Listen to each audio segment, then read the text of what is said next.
Salutations à tous. Comme vous le savez sans doute déjà, l'Université d'Ottawa est au cœur d'une controverse. Dans les grandes lignes, une enseignante a utilisé un mot que les étudiants ont jugé raciste. Cet événement a créé une outrance majeure des deux côtés du spectre politique. Sur la gauche, car un certain terme est encore accepté au point qu'une enseignante se permet de le dire en cours. Sur la droite, on se sent plutôt concerné par la popularité grandissante de la régularisation du discours. Le renvoi de cette enseignante a radicalisé gauchistes et droitards, tous deux jugeant avoir perdu dans cette affaire. Les gauchistes demandent encore plus de régularisation dans l'enseignement et les droitards s'inquiètent pour l'avenir du vocabulaire autorisé. En d'autres termes, ils s'inquiètent pour la liberté d'expression. Pour ma part, je pense que son renvoi n'aurait pas dû outrer qui que ce soit, car ce n'est ni l'avancée du libéralisme dans la société, ni celle du conservatisme. C'est seulement la perpétuation de la logique capitaliste. L'enseignante a été renvoyée car elle ne satisfait plus la clientèle qui s'avérait être majoritairement issue de l'immigration. Si elle l'avait dit dans une classe composée de membres du Ku Klux Klan ou des criminels de la guerre en Irak, je suis pas mal convaincu qu'elle ne serait pas renvoyée. Tout ça nous mène à la position du Journal de Montréal sur cette affaire. Laissez-moi établir dès le départ que le Journal de Montréal a tort sur tout ce qu'il aborde. C'est le type de journal que vous lisez en public lorsque vous voulez qu'on dise que votre père est stupide. Je ne sais pas comment concrètement décrire la sensation que ce journal procure. C'est comme casser une bouteille de bière sur la tête d'un enfant impoli. C'est condamnable, rassurez-vous, mais ce n'est pas sans satisfaction. Si les chroniqueurs de ce journal sont mis de l'avant et ont quand même une influence respectable, dites-vous que vous pouvez un jour, peut-être, peut-être, être millionnaire. Euh, La ligne éditoriale du Journal de Montréal est extrêmement confusante, due au fait qu'elle est transparentement hypocrite. Ils disent qu'ils répugnent la gauche et le progressisme qui veut détruire le Québec, mais la moitié du contenu de ce journal, c'est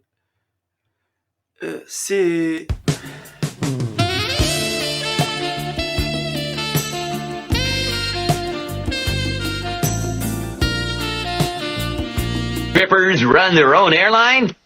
Find out tonight on Fox's newest reality hit, Landing Strip. Ladies, check out what I can do with the oxygen masks. What a great show. Real people with real problems.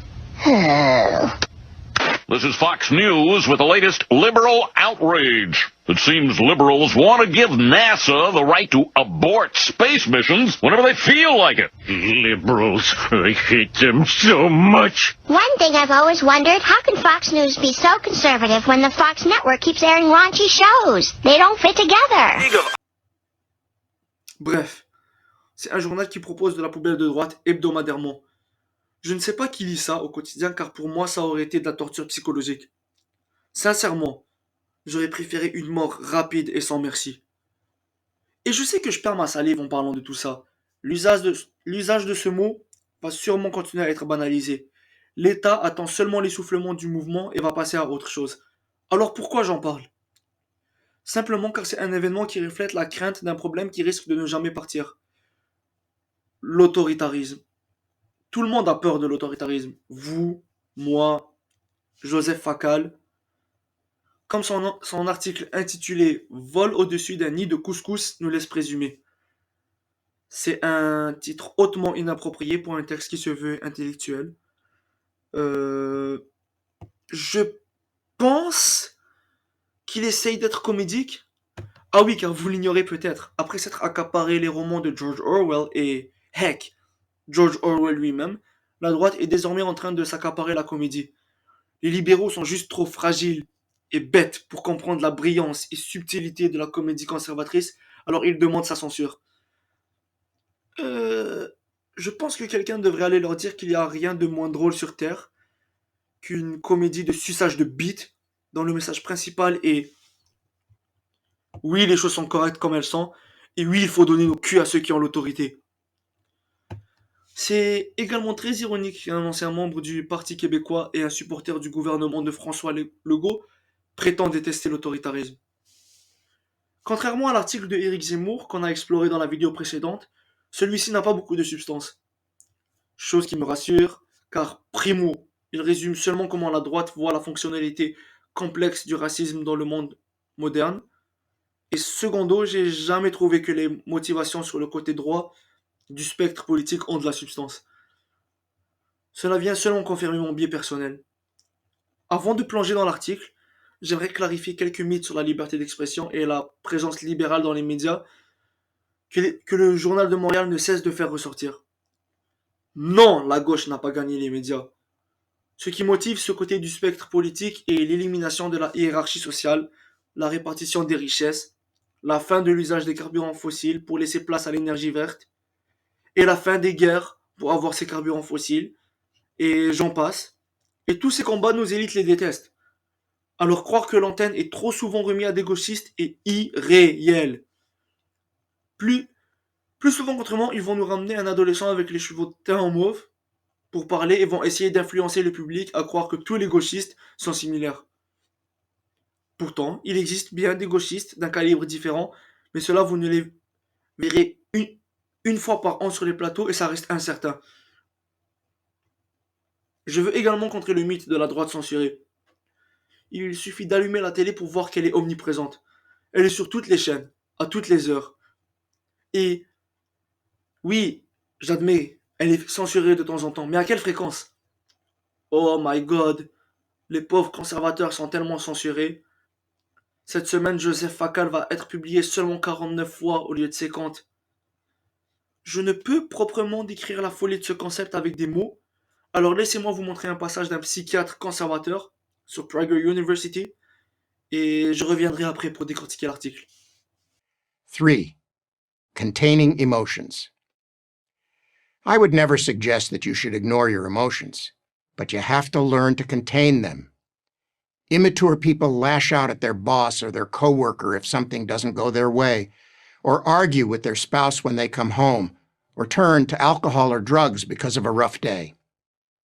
I often tell my patients that maturity can be measured by how much anxiety they can tolerate without acting out inappropriately against themselves or others.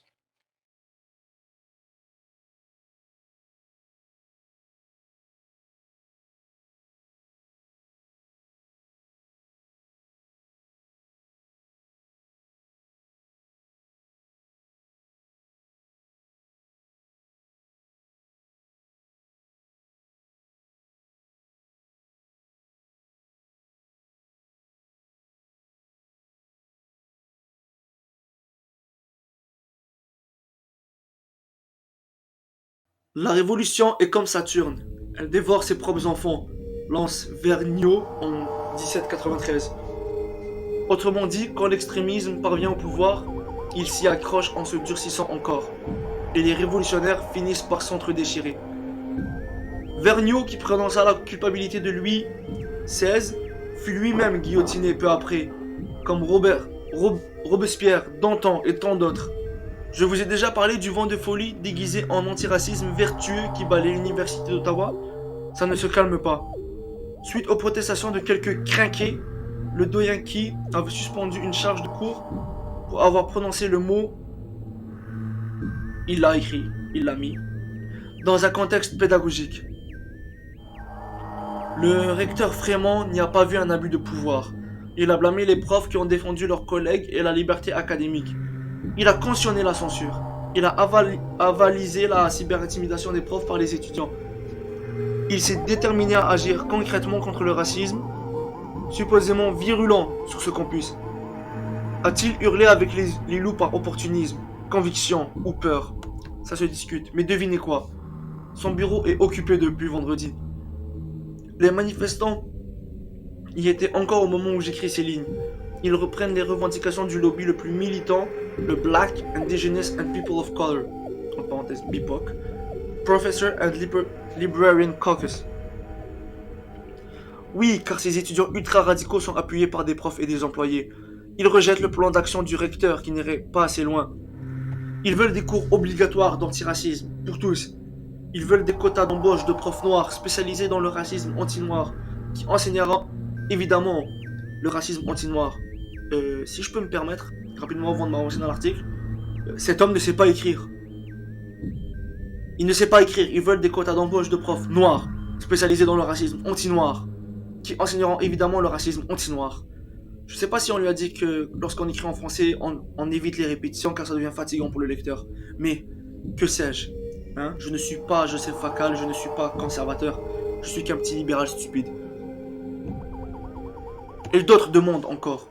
Ironiquement, l'université nomme un prof, Boulou Ebonda, de Berry, je suppose, comme conseiller principal dans le dossier de l'antiracisme. Il dit d'abord qu'on peut prononcer tous les mots s'il y a prudence, et que les étudiants avaient réagi de manière épidermique. Il change ensuite d'avis, évitant tout mot qui a la potentialité, aussi minime qu'elle soit, de heurter ne serait-ce qu'une personne. Il a mesuré la puissance du vent, on lui a parlé.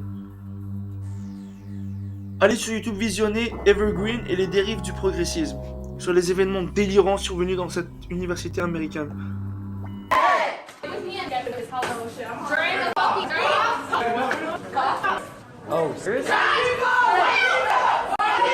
Donc là, je vous explique pourquoi il crie « White people ». Quelqu'un a appelé la police du campus pour dire « Attention, un professeur est encerclé par des élèves, ça peut dégénérer ». Et tout ce petit monde est persuadé qu'un policier, c'est un raciste qui, à la moindre occasion, attaquera des personnes de couleur. Donc la règle, c'est que quand la police intervient sur le campus, les élèves blancs doivent aller se positionner devant les élèves noirs pour les protéger.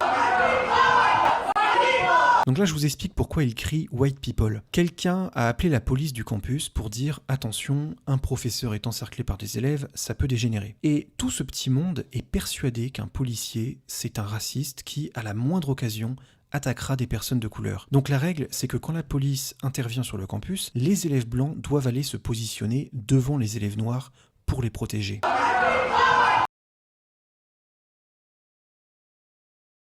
Nous sommes devenus Evergreen of the North, me dit un collègue. Une fois qu'on commence à traiter avec le BIPOC, dit-il, on est pris dans un engrenage dont il est impossible de sortir. Il ajoute, j'ai l'impression de regarder une maison brûlée dans le désert, loin de toute source d'eau. Nos recteurs Frémont ne devraient pas s'étonner. En disant que le groupe majoritaire est collectivement coupable d'être ce qu'il est, collectivement responsable du racisme systémique, sur le campus, il a admis de faire partie du problème. Ces excités l'ont donc pris au mot. Ces folies arrivent maintenant au Québec. Les dirigeants universitaires ont peur. Le message du retour à la raison doit venir de plus haut.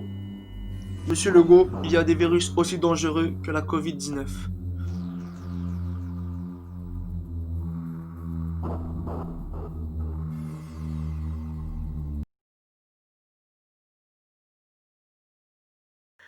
J'adore comment il conclut son article en s'adressant au Premier ministre Legault, comme s'il était le grand espoir face à cette folie. Honnêtement, dites-moi qu'est-ce qui est de la folie? Un groupe d'étudiants outrés à raison à cause de l'usage d'un terme qu'ils jugent raciste, ou un Premier ministre populiste qui laïcise un État déjà laïque, pendant que notre système de santé est tellement dysfonctionnel que vous avez le temps de mourir aux urgences. Je ne suis pas sûr que François Legault ait quelconque légitimité sur quoi que ce soit. Lors de sa campagne électorale en 2018, il s'était présenté son projet politique. Sur chaque problématique, il répondait par « on va faire un sondage ». Ça criait le despotisme. Les sondages auraient très bien pu montrer qu'une grande partie des Québécois veulent commettre un génocide sur le territoire. Legault aurait dit « on va les autoriser, on est dans une démocratie et on ne peut empêcher le peuple de faire ce qu'il veut ». Parlons de démocratie. La structure même de notre système électoral montre que c'est un concept inexistant. C'est un système électoral à un tour, c'est-à-dire que le vote, les résultats et l'élection du gouvernement se font la même soirée. Maintenant, pourquoi est-ce un problème? Car si le parti élu n'avait pas gagné avec 51% des voix ou plus, c'est une minorité d'électeurs qui l'aurait mis au pouvoir. Prenons le cas de M. Legault par exemple. Il avait gagné l'élection provinciale de 2018 avec à peu près 37% des voix. À première vue, ça semble normal. La coalition Avenir Québec a plus de voix que tous les autres partis. Cependant, lorsque vous additionnez la totalité des voix qui n'ont pas voté pour la CAQ, vous réalisez que le nombre d'électeurs dans l'opposition est beaucoup plus important. Presque 6 Québécois sur 10 ne voulaient pas François Legault au pouvoir. Malheureusement, cette opposition était divisée. Vu ainsi, vous réalisez que notre système électoral ne favorise pas la démocratie, mais l'oligarchie. Pour revenir aux universitaires qui protestent à Ottawa, ils demandent seulement l'éradication d'un certain terme qu'ils jugent inapproprié Demande à ce qu'on sensibilise les étudiants au racisme anti-noir, ce qui à mon sens est une requête parfaitement sensée. Ils veulent explorer l'histoire sans qu'un groupe ethnique ou religieux se sente discriminé. Pourquoi Joseph Facal parle d'eux comme étant des gens hystériques? Et ultimement, pourquoi il y a un tel antagonisme de la part du système? Simplement car ce sera le début de la neutralisation de l'enseignement, quelque chose qui embêtera lourdement l'élite. Joseph Facal semble s'inquiéter pour le futur du professionnalisme. Il n'a nullement l'air de s'inquiéter qu'en 2021, il y a encore des gens qui croient sincèrement que Christophe Colomb a découvert l'Amérique, une terre où il y avait déjà une grande civilisation installée. D'ailleurs, Christophe Colomb tenait tellement à ce qu'on dise qu'il a découvert l'Amérique qu'il a exterminé tous les gens qui étaient là en un quart d'heure. Il n'est pas outré par le fait que dans les cours d'histoire, on donne une connotation héroïque aux crimes les plus odieux de l'histoire. Les penseurs des Lumières sont appelés ainsi, malgré le fait que leur pensée a plongé le monde dans une noirceur sans précédent. De cette époque-là ont émergé des théories malsaines, qui allaient justifier les actes cruels que les colons européens allaient commettre dans leurs colonies. On en parle encore comme étant les pensées des Lumières dans les cours d'histoire. Les pères fondateurs et les constitutions des nations occidentales sont très positivement perçues, justement à cause de ce qu'on est enseigné à l'école. Les constitutions sont très souvent décrites comme étant des textes irréprochables, écrits par des hommes qui valorisent les libertés. La réalité est que c'est des torche-culs rétrogrades, écrits par des esclavagistes qui voyaient ces terres comme des greniers pour y ranger les esclaves, les biens qu'ils avaient volés, l'argent qu'ils voulaient frauder et préserver leurs propres intérêts et privilèges. Quand on incite au massacre, au viol et à la torture d'autrui, naturellement on donne une grande importance à la liberté, car on ne s'attend pas à subir quelconque représailles, qu'elles soient gouvernementales ou populaires. Comme c'est difficile de justifier l'injustifiable, vous devez écrire un texte à la Éric Zemmour avec un langage élégant et des termes plaisants, comme liberté. Car c'est important de savoir que l'abus de pouvoir étatique, l'exploitation de masse de la classe moyenne et basse, la destruction de l'environnement, le massacre des protestants, de l'opposition politique et des gens en Afrique et au Moyen-Orient n'est pas un crime contre l'humanité. C'est une liberté. C'est hilarant comment des gens qui croient fermement à l'ordre et la loi et la hiérarchie sociale sont également ceux qui nous parlent le plus souvent de la liberté. Vous êtes un partisan de l'un ou l'autre. Soit vous supportez la liberté, soit vous supportez la domination de la loi qui a été écrite par des criminels sur le reste de la société. Vous ne pouvez pas supporter les deux. N'oubliez jamais que chaque personne qui est allée derrière les barreaux depuis la fondation de ces pays y est allé car il a commis une infraction à la loi, celle-ci qui est écrite en fonction de la Constitution. Et vous savez très bien quel genre de personnes ont écrit les constitutions. Des hommes assoiffés de sang qui sont à l'élite de l'image de ce monde. Ils sont victimaires, ont un pouvoir démesuré par rapport au reste de la population, ont une possession démesurée de biens et sont un groupe minoritaire. Comment justifier que cet esclavagiste savait quel était le bien pour la totalité de la population américaine, un peuple de facilement 400 millions d'habitants vivant sur un territoire dont la superficie est immense? Et l'éradication de ce mot est le premier pas vers une compréhension nuancée de l'histoire et l'élimination de l'image divine que le système scolaire essaye d'accorder aux figures historiques de l'Occident. Et à long terme, c'est le système au complet qui perdra son aura de Dieu. Et c'est ce qui terrifie nos élites. Voilà pourquoi ils sont acharnés à critiquer ces protestants et leurs demandes. Ils sont acharnés à faire de la propagande anti-protestant. Ils sont acharnés à nous faire détester les gauchistes depuis le jour où on est né. Ils sont acharnés à nous vendre l'idée que la menace existentielle provient des gens sans pouvoir. Que vous le voulez ou non, l'école et son enseignement n'est qu'à l'image de ce que l'État veut nous imposer comme vision du monde, et sont une composante essentielle de celui-ci. Ce qui est le plus frappant est le fait que ce soulèvement ait eu lieu à l'Université d'Ottawa, une université publique notoire pour être composée d'immigrants et de gens de la classe moyenne, et non pas dans une université dans laquelle, je ne sais pas, sont formés les enfants des politiciens par exemple. Cela va vous donner de la perspective sur l'égalité des chances. Vous avez des universités où sont formés les gens qui vont dominer, et vous avez des universités où sont formés les gens qui vont être dominés. Et ce sont toujours ces derniers qui sont diabolisés.